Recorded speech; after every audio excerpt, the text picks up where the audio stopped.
have the ability to do that. All right, I want to switch gears to the consistent concerns that I'm getting from teachers and staff at our schools about payroll. And it's not limited to this summer.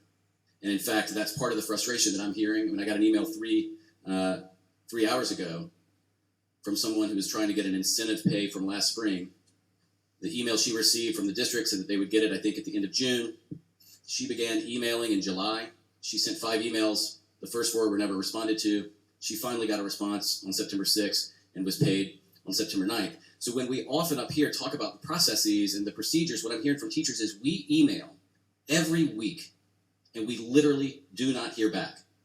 And when we get the test scores, which are obviously we've already got the test scores and the national scores show where we are, we're going to be begging people to be in our summer school programs. And I'm hearing over and over again, I am not signing up for this stuff anymore. I'm not doing this special incentives. I'm not doing summer school.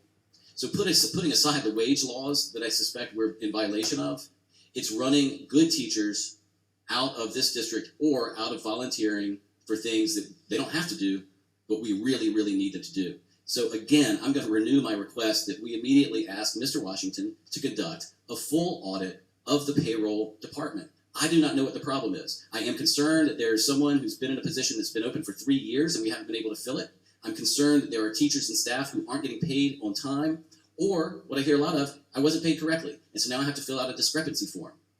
That doesn't inspire confidence in us from our employees. So I don't know why we wouldn't at this point, given the bad publicity, given the concerns that our teachers have provided. I'm sure that you've heard from some teachers.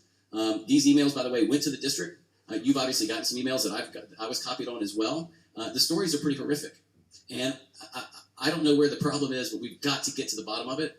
And we can't just blame school-level supervisors and one summer, because it's not that. Because I saw emails from the prior summer with the exact same problem. So is there any reason that we wouldn't ask Mr. Washington to prioritize an audit of the payroll department?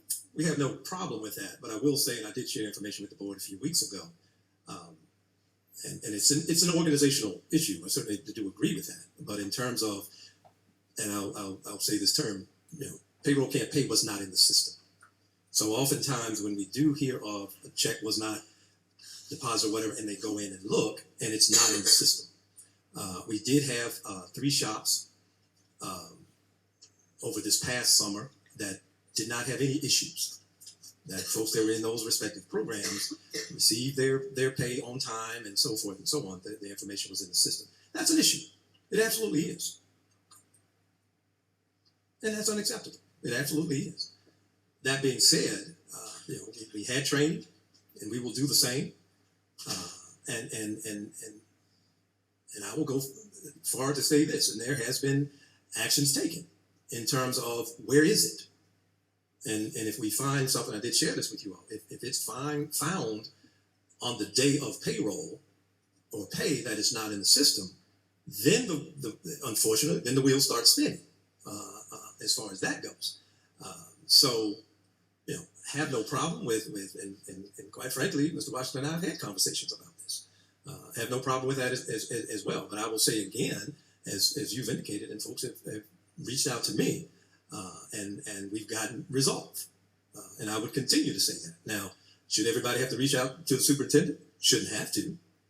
But I would encourage anybody to do so that we can address it in a quick fashion, identify where the gaps are, and make sure that there are no gaps moving forward. So in that respect, I completely agree with you.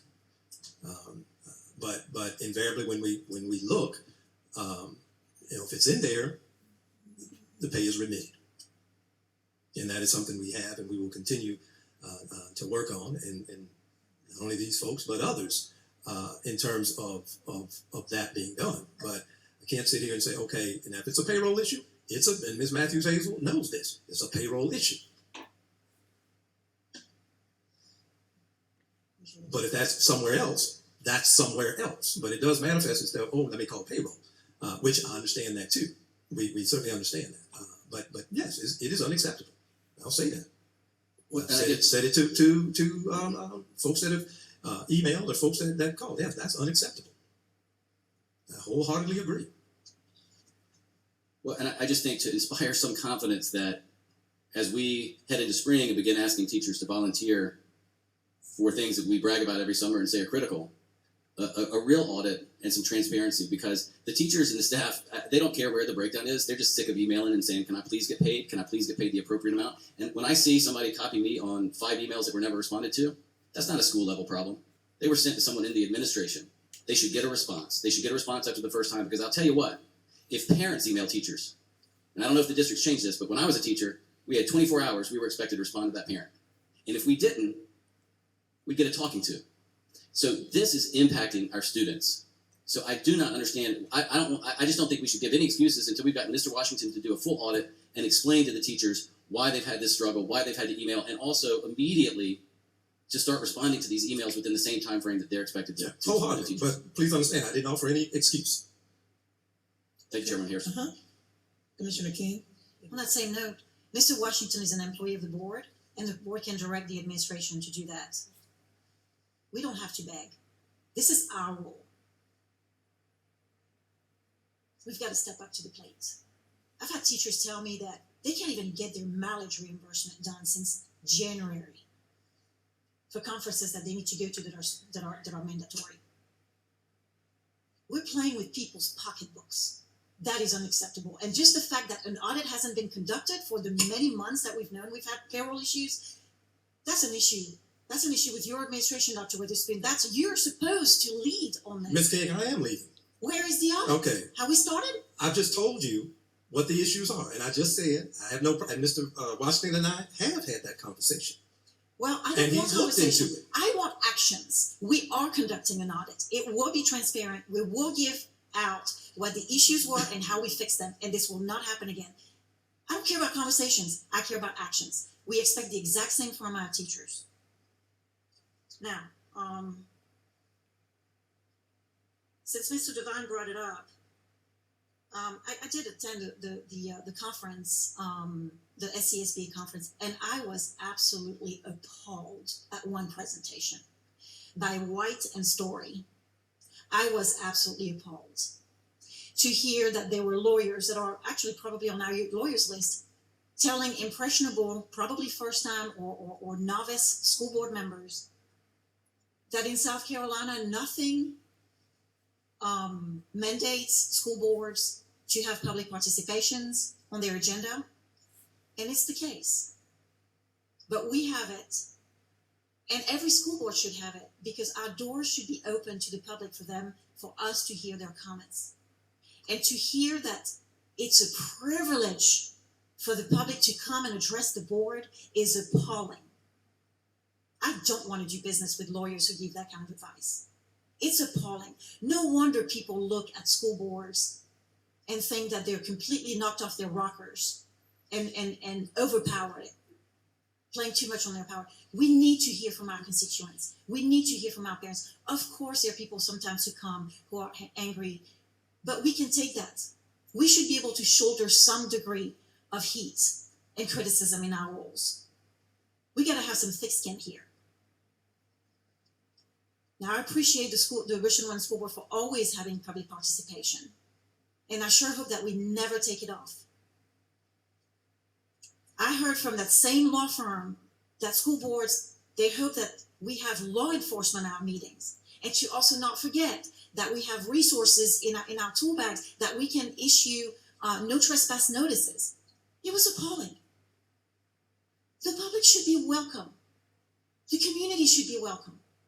Of course, we address individual issues if there are some unruly. We've never really had these issues. We've got a great community. But to hear a law firm paid by our taxpayer dollars when we employed to say that, I have to go on the record.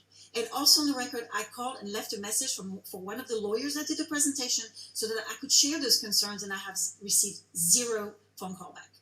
So I really want to put that on the record.